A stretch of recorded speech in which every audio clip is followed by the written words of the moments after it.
gudii dhageessaniittu yaa jara koo gudii dhageessaniittu si namni abbaa warraa ofii abbaa dubartii taatee abbaa warraa odoo haadha manaa qabu odoo beektu baaftee to'afeerte akka seera mootummaa biyya keenyatti akka isaan gaafatamu dhageessaniittu har'a beekun intarneetii guutee jira. Kun eenyudhaaf baay'iseetan kan nama baay'eefis iyyuu hin beektu. Kanaaf jechuudha ishiin sirrattanii haadha abbaa manaa fuusisa maalittu adabbii godhadhu ishii siifsiifan deebi'a. Amma ani naasa'uu barbaade an fayyuu fayyidha. Viidiitti walumaan dhaggeeffannee walumaan ilaallee ወልት ዴቪና ሚስት ወይም ባል መጋበዝ ማስተናገድ ክልክል የሚሆንበት አግባብ እንዲቆያችሁ ጠበቃ ሰውለስፋን እንግዲህ በፍትሐ ብሔር ሕጋችን የባል ወይም የሚስትን መብት መንካት ነው በሚል የቤተሰብን የትዳርን ጥበቃ ለማረጋገጥ ክልክል ከሆኑ ተግባራት አንዱ የሰውን ሚስት ወይም ባልን ቤት አምጥቶ ወይም ሌላ ቦታ ወስዶ ማስተናገድ ማዝናናት እንደሆነ ተመልክቷል። ለምሳሌ አንድ ሰው የሌላን ሰው ሚስት ባልየው በማያውቅበት ሁኔታ እንደሚቃወም እያወቀ ወስዶ ቢጋብዝ ወይም ቤቱ ቢያስተናግዳት የባልየው መብት መንካት ነው ይባላል። እንዲሁም የሌላን ሰው ባል ወስዳችሁ ብትጋብዙ ብታስተናግዱ እንዲሁ የሚስትየው መብት መንካት በመሆኑ በፍትሐ ብሔር ሕጉ በግልጽ የተከለከለና ጥፋት ተደርጎ የተቀመጠ የሚያስጠይቅ ተግባር ሚስት ወይም ባል መጋበዝ ማስተናገድ ክልክል የሚሆንበት አግባብ እንዲቆያችሁ ጠበቃ ሰውለስፋን እንግዲህ በፍትሐ ብሔር ሕጋችን የባል ወይም የሚስትን መብት መንካት ነው በሚል የቤተሰብን የትዳርን ጥበቃ ለማረጋገጥ ክልክል ከሆኑ ተግባራት አንዱ የሰውን ሚስት ወይም ባልን ቤት አምጥቶ ወይም ሌላ ቦታ ወስዶ ማስተናገድ ማዝናናት እንደሆነ ተመልክቷል። ለምሳሌ አንድ ሰው የሌላን ሰው ሚስት ባልየው በማያውቅበት ሁኔታ እንደሚቃወም እያወቀ ወስዶ ቢጋብዝ ወይም ቤቱ ቢያስተናግዳት የባልየው መብት መንካት ነው ይባላል። እንዲሁም የሌላን ሰው ባል ወስዳችሁ ብትጋብዙ ብታስተናግዱ እንዲሁ የሚስትየው መብት መንካት በመሆኑ በፍትሐ ብሔር ሕጉ በግልጽ የተከለከለና ጥፋት ተደርጎ የተቀመጠ የሚያስጠይቅ ተግባር ገና አንጃለል ረዩ ጅረን ወዶተዬ ወዲፍ ዲሱም ባየጋሪዳ ለማፋሞ gaayila keessatti kaawwan hundumtuu bu'aa bahii hedduutu jira bu'aa bahii hedduutu dhufa indoomu akka carraa ta'e ashiitti an fayyootu fayyoo fuulduratti wannooti malee jechuudha akka carraa ta'e wannooti malee fakkeenyaa fi waan meeqa godhanii ijoollee meeqa godhatte na yaadadha yaa waan fayyuun kun tuttuqteetuma waanuma qabatamaadhuma waanuma hawaasa keessa jiruudhaan hojjetaa jiramu kuni waanuma hawaasa keenya keessa jiru waanuma nuyis dhandhamannee teesti goonee bira dabarreedhaan jiru kun jechuudha. Warra nani mana kireeffadhee bira taa'aa ture finfinneenuma kanatti aniifamsaaluun bira taa'aa ture gibbii isaanii keessatti abbaan warraa ijoollee afur bakkeedha dhashee qaba. Haadha manaatiin garuu maan qabu jedheetti waan tokko nama tokko hin qabu jedheetti itti ofitti fidee uttoo dheedha jechuudha. Gaafa ishiin dhufteetu barachuudhaaf manallee dhuftu mucaan gaafa itti gadi dhufu mucaan guddaadha jechuudha itti gadi dhufu meenyuudha ishiin gaafa lakki ijoollee ollaa ta'eetu reebee hariyee achi safara sanirraa balleessee jechuudha.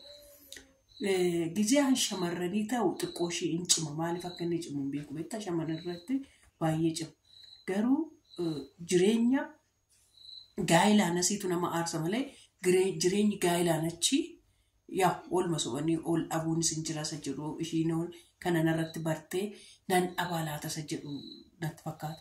Isaan booda namichi sun maal ta'ee hin boqote gaafa boqotu odoon boqotiin dura nibranni agalma hojjedhameetu walitti dhufamtire ijoollee san ijoollee arfanu ofiishii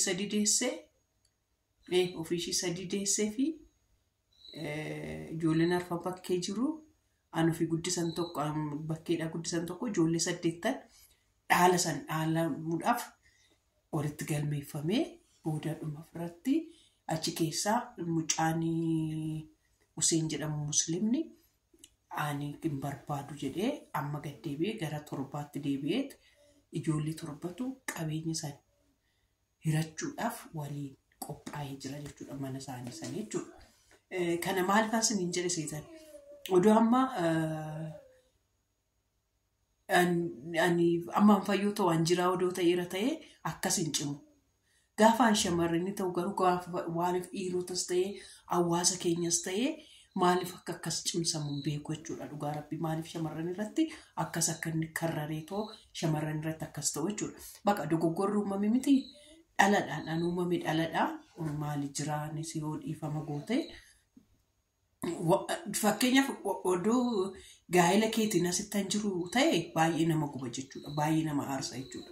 Garuu sun angaa'ilaan achii indoomukkoo ishiin sitti muudhiisuu shiyyuu appreciate gootee akkamitti nama naasisuu jechuudha nama naasisuu danda'a nama naasisuu jechuu komiti garuu akka nama baratee tokkotti akka nama bara jaarraa 21ffaa keessa jirru tokkotti waliin ta'anii waliin haasa'anii murteessanii waan tokkotti fiduun indoomu hin danda'ama jechuudha. Kanaaf akkasitti odoo fudhattee maal qaba?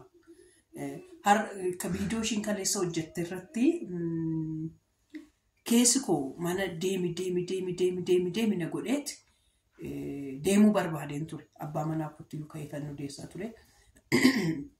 Keessi koo mana isaanii deemi naan jedhaa jira.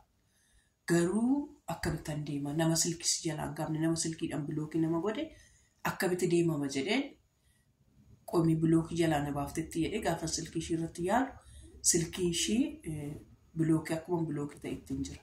Kanaaf nama bilookisi godhee maalittanii maal jedhee mana ishii deema jedhee dhiise malee keessi kiyya baay'ee deeminaan jedheesu jechuun waan keessi nama ciibbook tokko noo immoo deemi jedheetu namatti wannoo jedhu tokko hin jiru. Deemuuf ka'een achumaan immoo nattaafu jedhee dhiisee jechuudha. Odoo silkii koo kaafte amma tokko keessanis anis jiraanan gaafadha ture. Silkii jiraan qabu dhugaa rabbii isa dhugaa isa dubbachuu fi ittaan ka'aan ture. Silkii isaan qabu ishee qofa qaba. Yaa kan yeroo tokko parsanaalii namaa ofiif namatti toludha waan ta'eef jechuudha. Kanaaf jiraa koo asinoo viidiyoon koo kun si qaqqabee yoo argita ta'e namni lafarratti namaaf dhiisu waaqarrattis namaaf dhiifama jedhama. Dhiisiif dhugaa rabbii dhiisiif bakka dhaladha waan ta'eef garaa dhalaatii boruun jaalatta ani garba deddeebiinsi hin jedha boruun jaalatta waggaa ishee si ergamtu waggaa ijoollee kee faana taphattu ani har'a jechuudha odoon mucaa akkasii argadhe dhugaa rabbii baay'ee itti gammadee too fudhadha suma dhugaa koosii hin jedha maaliif bara kan namni mi'aayiraa ijoolleen hin jirtu keessattuu shamarranii ani beekoon amma beekoon mucaa kootiif daayipariin fidaa bishaan dhugaatii naa fidaa harkatti baadheesu man ta'aa jiru namni nama fayyada. Namni nama fayyada xiqqoo ishaan naasisee jiraan akkaataa itti himamee fi ariitiidhaan itti himamuu isaati malee odoo qassoota suuta odoo mucoon biyya jirtu har'a boluu kana fidee kana dhiifne waanuma tokkotti himameera ta'ee jiraan akkasitti dafee haaree waan akkasii kanas hin fudhatu ture hirmachaa akkasii kana mataa akkasitti jabaatu hiriyaasitti baaseera jettee naqa dhiisi waaqayyoo namadha jechuudha nama waan ta'eef waaqayyoo maaliif akkasitti fidellee hin beektu kennaa kee ta'uu dandeessi heebba keessiif ta'uu dandeessi kanaaf dhiisaatii waliigalaatii gaa'ela keessatti immoo jechuudha fayyoo koo gaa'ela keessatti qaamni sadaffaan galuu hin qabu gonkumaa akka taates ta'e akka guutes godhiituma shamarran ogummaa qabdi miti ogummaadhumaan akkuma hin taane ta'e godhiitii ofii keetii xumuri malee qaama sadaffaa jidduun galchee.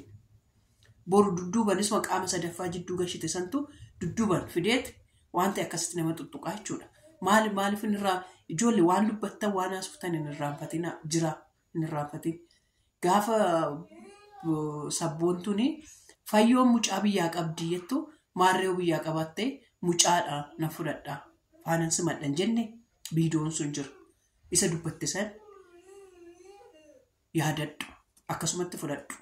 Maaliif jira waan ta'eef jechuudha viidiyoon dudduubatti warri dhaggeeffattanii bira dabartanis dhugaa rabbii maal jechuun amma fakkeenyaaf oduma dhugaa qabaadheera ta'e jettee gaafattee itti bara mucaan kun oduma dhugaa qabaadheera dhugaa sabboontuun mucaa qabdaa akkasitti biyyatti qabdii Ofishiitiyyuu hin qabdi seenaa ishee akkas jira.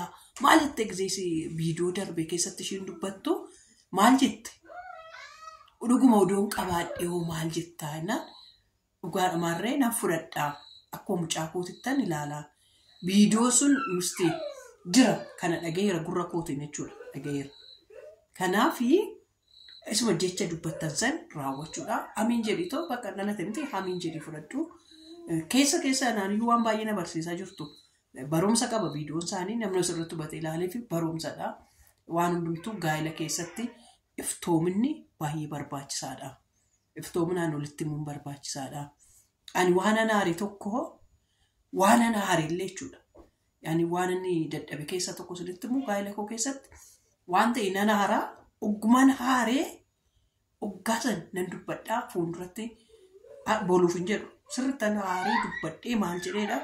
Garuu dhiirri kuusateeti. Eega isin aartanii bira dabartanii dubbii keessa caqqa nama godha. Dubbii keessa akkas namatti wannoodha waan ta'eef jechuudha. Kana jalqaba isaa dubbadhaa. Akkasin isiniin jedha akka daawwattoota koo yoon dogoggore immoo dhiifama naaf godhaa. Garuu walitti araaramaa oliif dhiisaa gaa'ela keessan keessas qaama sadaffaan galchinaa. Ofii keessaniif lamaan keessan waliif jaarsolidha. Waliif wandoodha waan ta'eef namni kuniyyuu nama barbaachisu. Isin immoo warra wajjin warra jaarra 16ffaa keessa jiru malee warra jaarra 21ffaa keessa jirurra kun hin barbaachisu. Dogoggoree uumamee dhiifama walii gootanii akka nama barateetti akka nama bara qaroome keessa jirutti akkasitti olii fuudhaa. Taadaa naannoo kunoo tokko narra sirratti hanfuusisa naan jettee natti dhaadataatti ishiidhaaf maal akka ba'ee beektu ijoollee. Waan dhageessanii gudii yoo dhageessanitti ta'e qomee odoon viidiyoo kana qoy.